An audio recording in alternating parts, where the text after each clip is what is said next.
ကတော့အိမ်ရှိပဲဖြစ်ပါတယ်ရှင်။ဟောမတီးနေတဲ့အသီးကတော့ဒါကအုတ်ရှစ်သီးပင်ပဲဖြစ်ပါတယ်။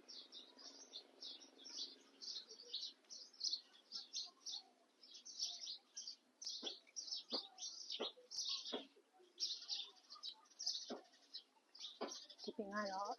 6ပင်ပေါ့နော်။တက်တန်းတော့နှစ်20နီးပါးရှိပါပြီရှင်။ဒါကအခုမှနည်းနည်းအရင်မရွတ်ဗီဒီယိုကြီးကြည့်ပူရလို့ဆိုရင်တော့သိရပေါ့နော်။ဒီအပင်ကခုတ်ထားတာပါ။အပင်ကလဲကနေပြီမို့လို့ပေါ့နော်။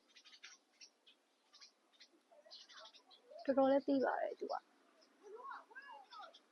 နောက်တစ်ပင်ကတော့အုတ်ရှစ်သီးပင်ဖြစ်ပါတယ်ရှင်။အုတ်ရှစ်သီးကကြတော့အပူရှက်လည်းတက်တာတယ်ပေါ့နော်။ဒီအုတ်ရှစ်အညွန့်နေဆိုလို့ရှိရင်လည်းအရှင်ဟင်းပဲဖြစ်ဖြစ်ပါဖြစ်ဖြစ်ပြီးရင်တော့ငပိရတိုးစရာနဲ့ပဲဖြစ်ဖြစ်စားရင်စားကောင်းတယ်ပေါ့နော်။အနံရတဲ့တော်တော်မွေးပါတယ်ရှင်။ရွာထဲလူတွေကျမတို့အိမ်ကကြတော့ရွာရဲ့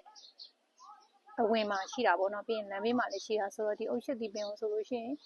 လူတိုင်းခဏခဏတောင်းကြတယ်ပေါ့နော်အုတ်ရှစ်သီးတောင်းကြပါတယ်ကျမတို့အိမ်ကိုအိမ်ကရောင်းလည်းမရောင်းပေါ့နော်ဆေးပြစ်ဝါပြစ်ဆိုပြီးတော့ဆေးဖော်တဲ့လူတွေကိုလည်းပေးပါတယ်ရှင်